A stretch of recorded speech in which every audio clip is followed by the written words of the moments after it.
Bienvenidos un día más a misderechos.club, el podcast en el que hablamos sobre los derechos que tienen las personas enfermas o lesionadas, presentado por mí, que soy Jorge Campmany, abogado.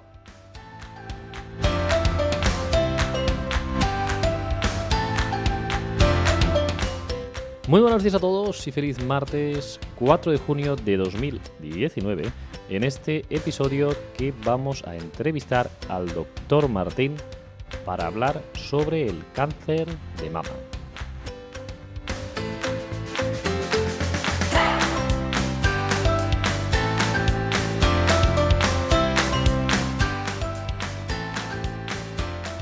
Espero y deseo que hayáis empezado con muchas ganas esta primera semana del mes de junio y como os decía, hoy vamos a hablar sobre el cáncer de mama. En esta entrevista al doctor Martín.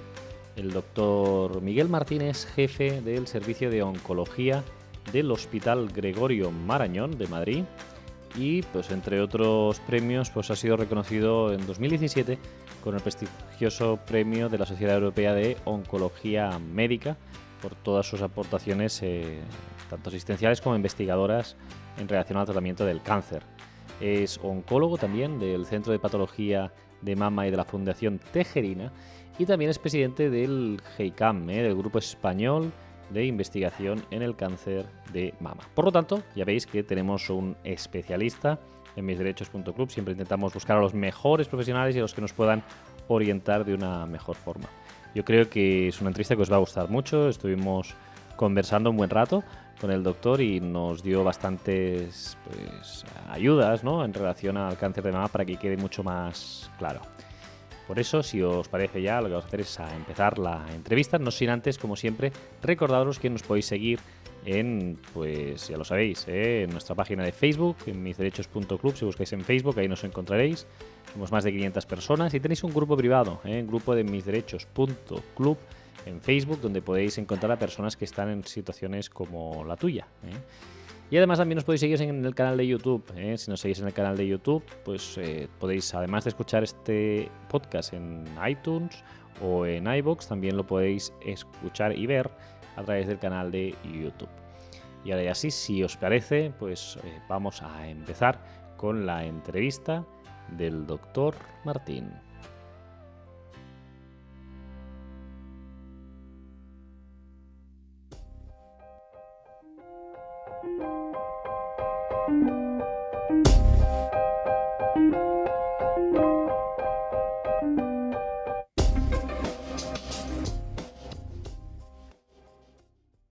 Hoy estamos aquí en misderechos.club y tenemos el privilegio de entrevistar al doctor Martín. ¿Qué tal? Buenos días. Buenos días.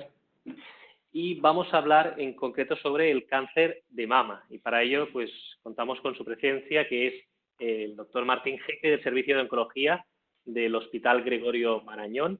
Y además, pues, es reconocido con el prestigioso premio del ESMO en la edición del 2017 de la Sociedad Europea de Oncología Médica, y además también es oncólogo en el Centro de Patología de Mama de la Fundación Tejerina y, entre otros, también presidente de GEICAM, del Grupo Español de Investigación en el Cáncer de Mama. Bien, por lo tanto, contamos con una persona de un reconocido prestigio para hablar hoy sobre el cáncer de mama. La primera pregunta que siempre hacemos a todos los doctores invitados es que nos expliquen brevemente en qué consiste la patología, es decir, ¿qué es el cáncer de mama? El cáncer de mama es un crecimiento desordenado de las células de la mama, usualmente de los conductos galactóforos, que son los que llevan la leche en el periodo de lactancia, de tal manera que las células pierden la capacidad de autocontrol que tienen las células sanas y son capaces de invadir los tejidos vecinos, destruirlos y además, y lo que es peor, extenderse por vía linfática o por vía sanguínea a otros órganos y generar metástasis a distancia, es decir, ubicaciones del tumor, ramificaciones del tumor en órganos distantes como el hígado, el pulmón, el hueso, el cerebro, etc. Para que esto ocurra, para que se genere un cáncer de mama, hace falta muchos años, hace falta una sucesión repetida de diferentes mutaciones hasta que el tumor adquiere la capacidad de invadir y de generar problemas a la mujer. Ujú. Y entonces existen varios tipos de cáncer de mama. Sí, hace unos años se consideraba que el cáncer de mama era una enfermedad única, Ujú. pero desde el año 2000, es decir, no hace tanto tiempo, hay ya una idea más clara de que el cáncer de mama es una familia de enfermedades compuesta por lo menos por 4 tipos. Los tipos luminales, A y B, el tipo basal y el tipo ER2, y cada uno de estos tipos precisa un manejo diferente, porque tiene diferente agresividad y diferente sensibilidad a los tratamientos. Ujú. Y en función de ello, los síntomas que padece una mujer cuando tiene cáncer de mama o un hombre, que también es posible, tengo entendido, ¿cuáles serían? El hombre ocurre el cáncer de mama en el hombre en menos del 1% de los casos, pero también es posible. Habitualmente, cuando el cáncer es sintomático, lo que ocurre es que se presenta como un nódulo en la mama, un nódulo persistente que suele ser duro y puede acompañarse o no de signos en la piel o en el complejo areola-pezón, como por ejemplo enrojecimiento de la piel persistente, o piel de naranja, o retracción de la piel, o retracción del pezón de nueva aparición. Otro síntoma que ocurre como primera manifestación es la aparición de un bulto no en la mama, sino en la axila, que suele ser un ganglio invadido por el tumor. De todas maneras, lo ideal es que no lleguemos a este punto y que el cáncer de mama se diagnostique antes de que se pueda detectar por ningún signo ni ningún síntoma por parte del enfermo o del médico, mediante una campaña de cribado poblacional con mamografías, como existen en todas las comunidades de España. Ujú. Y en este sentido, con respecto a los síntomas, el más característico sería este, el del nódulo o el bulto que pueda percibir el paciente. Sí. Y a nivel del cribado, ¿cuáles son los factores de riesgo para que una persona pues, se le incluya en un cribado más intensivo o Pues, cuál es nuestro sistema de cribado? En la población general, el único criterio es la edad, de más de 50 años, que es cuando empieza a ser frecuente el cáncer de mama. Pero claro, hay también poblaciones específicamente de altísimo riesgo, como son las mujeres con el síndrome de cáncer de mama y ovario hereditario. Estas mujeres, si heredan la mutación de su madre o de su padre, tienen un 80% de posibilidad de tener cáncer de mama. Y por tanto a ellas se les sigue con un procedimiento mucho más intenso y desde mucho antes, quizás desde los 20 o 30 años, y el seguimiento incluye resonancia magnética nuclear y otras pruebas. Es decir, es una situación que afortunadamente es rara, pero cuando ocurre, pues exige un seguimiento muy diferente del cáncer de mama esporádico. Es decir, si tenemos antecedentes familiares, sí que se tiene que hacer un seguimiento más intensivo. ¿Y el seguimiento sería el mismo que para una paciente de 50 años o sería distinto? No, sería con resonancia magnética y otras pruebas. Pero no vale solo con los antecedentes familiares. Hace falta demostrar que la familia tiene una mutación hereditaria genética. Porque el tener algún familiar con entre los antecedentes con cáncer de mama es muy usual, porque esta enfermedad afecta a una mujer española de cada 8. Claro. Pero para, digamos, poder hablar de cáncer hereditario necesitamos una evidencia genómica, genética, demostrando que hay una mutación en los genes BRCA1 o BRCA2. Y para ellos entiendo que se tiene que hacer un estudio genético. Correcto. ¿Y este estudio genético se hace sencillo de hacer? Es decir... sencillo de hacer, lo único que es costoso, pero es sencillo de hacer. Normalmente en los servicios de oncología médica de los hospitales hay unidades de consejo genético oncológico donde se hace este tipo de análisis, aparte de explicar a los pacientes y a las familias las opciones para seguir los procesos. De acuerdo. Y vamos a los tratamientos, que es quizá donde hay una novedad mayor y que cada vez se va evolucionando más. ¿Qué ¿qué tratamientos son los más eficaces? ¿Qué tratamientos se ha ido innovando? Y sobre todo poniendo en relación con la respuesta que nos dabas antes, ¿no? De los tipos de cáncer, ¿no? Que desde el 2000 ya se habla de esta familia, de estos distintos tipos de cáncer de mama. Que nos expliques un poco cuáles son los tratamientos que hay en la actualidad. Muy bien. Vamos entonces a distinguir los tumores luminales de los tumores basales o triples negativos y de los tumores ER2, para hacer las cosas más claras. Los tumores luminales son los que expresan receptores de hormonas y son los más usuales, son el 70% de los cánceres de mama. Estos tumores tienen dos subgrupos, por desgracia. Uno de muy buen pronóstico, solo con unas pastillas, con tratamiento hormonal, y otro que necesita quimioterapia, además de las hormonas, para poderse curar. Estamos hablando de los estadios precoces, luego hablaremos de las metástasis. El cáncer luminal, por tanto, es muy importante pues que la enferma, después de operarse, que es la primera opción habitualmente, sea clasificada en respondedora a hormonas, se suele llamar luminal A este tipo de tumor, o respondedora a quimioterapia más hormonas, que es el luminal B. Para hacer esta clasificación, de nuevo, necesitamos un test genómico. Hay 4 test genómicos disponibles en el mercado que nos dicen si la paciente con hormonoterapia solo se va a curar o además precisa quimioterapia. Estos test están ya disponibles, desde luego, en todos los hospitales de la Comunidad de Madrid y en muchos hospitales de las comunidades nacionales. Estos test evitan la quimioterapia a muchas mujeres, son realmente muy importantes. Y una vez hay este estudio, ¿no?, sobre si pueden responder a uno u otro tratamiento, el tratamiento hormonal, ya sea en pastillas o el quimioterápico, ¿es el mismo para cada paciente o es distinto para cada paciente en función de su estado? Dentro de un subtipo habitualmente es el mismo. Es decir, que dentro del subtipo luminal el tratamiento quimioterápico es el mismo para todas las pacientes. Lo que se decide en este subtipo es si se pone o no la quimioterapia. Pero si se pone, habitualmente se pone el mismo tratamiento para todas las enfermas. Hay variaciones, es decir, no hay un solo régimen único, pero en cada hospital utilizan un régimen y se pone el mismo para todas las enfermas dentro de su hospital. Los regímenes son muy parecidos en cuanto a eficacia, pero hay varias opciones y cada uno elige la que le resulta más cómoda o a la que tiene más experiencia con ella. Muy bien. Y esto estamos hablando de esta fase precoz, ¿no?, en el que había un diagnóstico precoz, pero cuando vamos a fases más tardías, es decir, que a lo mejor lo que nos explicabas antes de que hay pues afectación linfática y demás, ¿cuáles son los tratamientos en esos casos?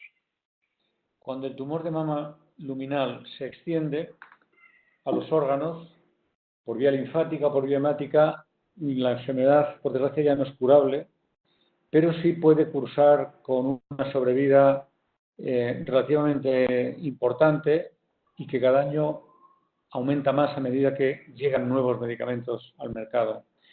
El tratamiento esencial en estas enfermas, cuando recaen, son las hormonas. El tamoxifeno, los inhibidores de aromatasa, fulvestrán, pero recientemente, en los últimos 2 años, se han añadido un grupo de medicamentos que se llaman inhibidores de CDK4/6, inhibidores de ciclinas, que consiguen mejorar mucho cuando se combinan con hormonas. Todos son pastillas, todos son con poca toxicidad. Se consigue mejorar mucho la duración de la respuesta al tratamiento. De tal manera que con hormonas solo la duración usual es de 1 año y con hormonas más estos medicamentos inhibidores de ciclinas la duración usual de la respuesta inicial es de más de 2 años. Al final, lamentablemente, sea cual sea lo que se ponga a las enfermas, siempre en un momento dado el tratamiento deja de funcionar. Hay que comenzar con una segunda línea y luego una tercera, una cuarta. Pero cada vez disponemos de más terapias secuenciales para las enfermas, algunas de las cuales son de diana. Por ejemplo, se va a comercializar un medicamento que se llama Alpelisib, que es eficaz en las mujeres que tienen mutaciones del gen que codifica PI3 y solamente en ellos funciona. Y hay otros fármacos pendientes de comercialización también que hacen que pues tengamos esperanzas de que esta enfermedad, aún no siendo curable, en un futuro se pueda cronificar y pueda tener una sobrevida media superior a la actual, que se calcula que es de 5 años. Hace unos años solo de 2, hemos pasado a 5, pero todavía no es suficiente para pensar que estamos cronificando la enfermedad. El objetivo es, sabiendo que no podemos curar estas enfermas, mantenerlas en un buen estado general, sin síntomas, con su tumor, pero por lo menos durante 15 o 20 años. Y todavía no hemos conseguido. Correcto. Y en el caso de una de las preguntas que tienen muchas mujeres es ese miedo, ¿no?, a la mastectomía. Si nos puede explicar cuándo se suele hacer este tipo de intervención quirúrgica. Bien, lo primero que hay que decir es que hay dos opciones quirúrgicas para tratar el tumor de mama. Uno es la mastectomía y otra es la resección del tumor con bordes libres conservando la mama, seguida después de radioterapia.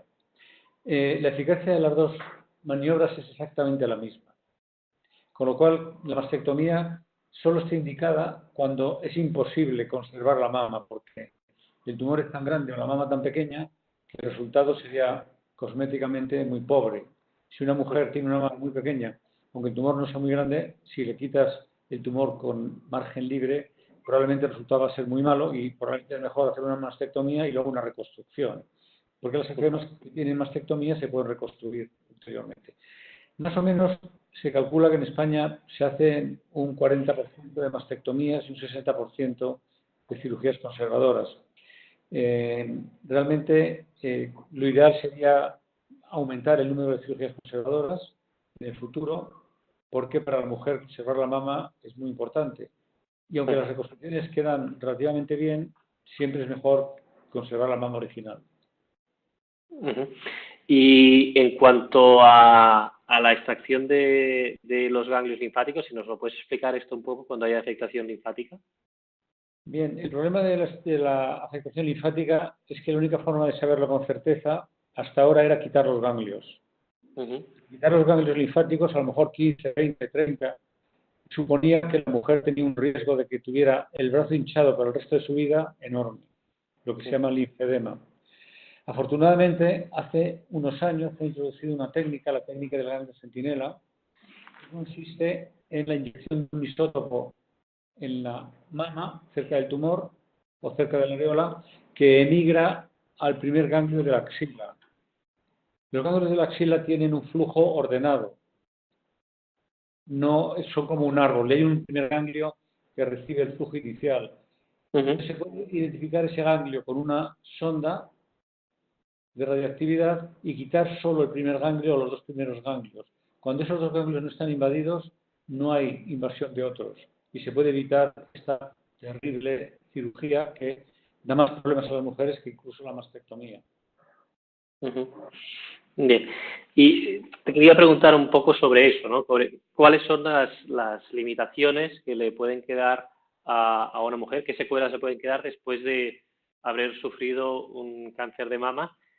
Si ha habido una remisión, que como bien dices, no, pues no hay una remisión completa para siempre, ¿no?, porque no se cura, como decías, pero aquellas mujeres en las que se ha estabilizado la patología, ¿qué limitaciones pueden tener?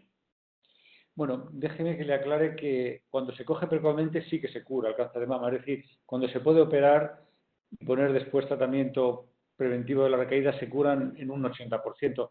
Yo me refería a que no se curan las que recaen en el hueso, en la víscera, en alguna víscera. Entonces, en las enfermedades curables potencialmente, las secuelas que pueden ocurrir se refieren a 3 tratamientos. Uno es la cirugía. La cirugía, si por desgracia hay que proceder a la exéresis, a la limpieza ganglionar, pues la enferma puede tener problemas de movilidad del hombro y puede tener hinchazón del brazo. Pero esto ya con el ganglio centinela casi nunca se ve. La radioterapia puede producir fibrosis de la piel del área y esto también puede generar a veces algunas molestias, pero es raro. Y la quimioterapia pues puede tener algunos efectos secundarios a largo plazo, pero también son raros. La mayoría desaparecen con el tiempo. Bien. Y en cuanto a la afectación, es decir, ¿Es bilateral siempre? ¿Es de las dos mamas o es de No. una? ¿O puede ser que si tienes de una también lo tengas en el otro? Esto es algo muy interesante porque todos los factores que generan el cáncer están en las dos mamas igual. Ujú, Y no se entiende por qué, pero el 98% de los cánceres de mama solo están en una mama, ujú, al inicio. Parecía que debía afectarse las dos, pero las dos están en igual situación, han recibido los mismos estímulos cancerígenos. ajá, Pues por alguna razón hay un componente de azar también. Y entonces el cáncer aparece casi siempre en una sola mama. Cuando hay un cáncer en una mama y se opera, el marca un segundo cáncer en la otra mama, pues es de aproximadamente el 6 o el 7%. Entonces, no está justificado quitar la otra mama en absoluto, porque ha habido un cáncer en una mama, porque hay un 93% de posibilidades de que nunca aparezca un cáncer contralateral, ujú. O sea que la probabilidad es realmente muy baja. muy baja. Ujú. Y en cuanto a la situación actual, ¿no? De hacia dónde se está yendo en la investigación científica, ¿qué es lo que podemos esperar en los próximos años para la mejora de la calidad de vida de aquellas mujeres que hayan sido diagnosticadas con un cáncer de mama? Bien, como le dije antes, hay dos situaciones. Una es el cáncer en el que no aparecen a priori metástasis cuando hacemos las pruebas de imagen Ujú, y que intentamos curar y se consigue curar en un 75% de los casos. En esta enfermedad localizada en la mama y en la axila, lo que intentamos es, mediante tratamientos médicos específicos, reducir progresivamente la tasa de recaídas, de tal manera que en lugar de 75%, 80% de curaciones, lleguemos en unos años a la cifra ideal del 98 o 100% de curaciones.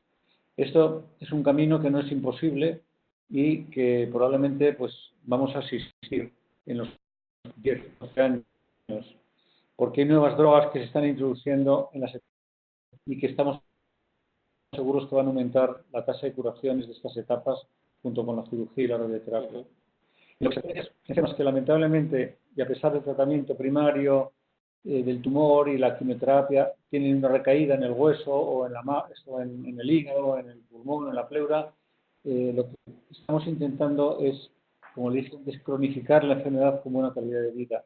Y dependiendo del tipo de tumor que tengamos, estamos intentando y logrando a menudo diseñar drogas que son eficaces específicamente para cada tipo de tumor, que tienen una diana específica. Esto es muy obvio en las mujeres con tumores ER2 positivos. ER2 es una proteína que es fabricada por un oncogen. Es una diana terapéutica. Cuando se esta proteína, el tumor ujú, al menos se veía y se consigue remisión de 8 años o 3 años.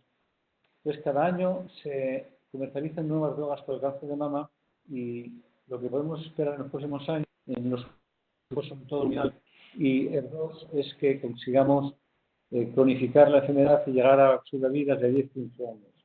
Tenemos un grave problema, sin embargo, en el tipo triple negativo, el tercer tipo de cáncer de mama que comentábamos antes. Este ujú. tumor no responde a hormonas ni responde al bloqueo ER2 porque no tiene receptores y lo único que tenemos para él hasta ahora, lo único que teníamos era quimioterapia. Afortunadamente, la inmunoterapia parece que en este tumor pudiera jugar algún papel y pudiera ser útil para algunas enfermas, pero desde luego no es para todas. Necesitamos mucha investigación en el cáncer triple negativo de mama porque es el tumor de peor pronóstico. La sobrevida actual media es de un año, año y medio, frente a los 6 años de los demás subtipos. Así que esta es la mayor necesidad médica. Y en relación a estas terapias, bueno, estas inmunoterapias, ¿esto está en el mercado ya o está en fase de investigación aún? Está en el mercado ya, a punto de comercializarse en España, pendiente de Ujú, fijar el precio, pero ya ha sido aprobado por las agencias, por la Agencia Europea del Medicamento y por la FDA, la Agencia Americana del Medicamento. Lo que ocurre es que en Estados Unidos los medicamentos rápidamente pasan al mercado y en Europa pues tardan más tiempo. Pero ya están aprobados y estarán disponibles dentro de muy pocos meses. ujú. Muy bien, pues eso es sin duda una muy buena noticia. Y hemos estado hablando sobre todo de farmacología y demás, pero ¿se puede hacer alguna cosa más, ya sea por la sanidad pública o la privada, en relación a la prevención o el estado actual en relación al coste-beneficio? ya estaría correcto? Bien, la prevención es un tema muy interesante del cáncer de mama y hay medicamentos que previenen el cáncer de mama. Es una prevención secundaria, pero los medicamentos que previenen el cáncer de mama son el tamoxifeno y los inhibidores de aromatasa, que retrasan el proceso neoplásico y pues reducen a la mitad el riesgo de tener el cáncer de mama. Por razones difíciles de explicar, apenas se usan. Porque tienen ciertos efectos secundarios y porque muchas veces es como las vacunas, no pensamos que puede tocarnos a nosotros una enfermedad. Y es difícil estar 5 o 10 años tomando una pastilla si no sabemos realmente si nos va a beneficiar o no. Haría falta pues un esfuerzo porque si se tomase de forma regular esta medicación se reducirían muchísimo los cánceres de mama, sobre todo en las mujeres posmenopáusicas. En cuanto a novedades de otro tipo que pueda existir, bien, hay que decir que las técnicas de radioterapia se han sofisticado mucho. Existe radioterapia intraoperatoria que aligera muchísimo la duración del tratamiento del cáncer de mama operable y curable. Y las técnicas quirúrgicas han mejorado mucho también, las reconstructivas también. Es decir, lo que hoy en día se intenta con una mujer con cáncer de mama es no solamente que se cure, que es un objetivo, sino que se cure y se quede como estaba antes. No que se cure, pero con una secuela terrible, como pasaba cuando se quitaban los ganglios de la axila. Entonces, esto actualmente se consigue en la mayoría de las enfermas. Y prácticamente nadie podría decir, muchas de ellas, que tenían un cáncer de mama, en la playa o en la piscina, no es detectable. Cuando se conserva la mama y se hace un ganglio de centinela, luego no tiene ninguna secuela importante. Muy bien. Es decir, que es un poco osado quizás hacer estas previsiones de futuro, pero si hace, pues esto, unos 20 años, ¿no? que nos decía el doctor que el cáncer de mama, pues era todo un ente, ¿no? Y que se dividió a partir de los años 2000, sería factible que de aquí 15, 20 años habláramos de esa cronificación de los cánceres de mama más avanzado y de pues, ese 100% Sí. o 98% en los tipos más precoces. Se podría llegar a esas cifras en 15, 20 años que nos decía. Yo creo que por eso ha sido continuo.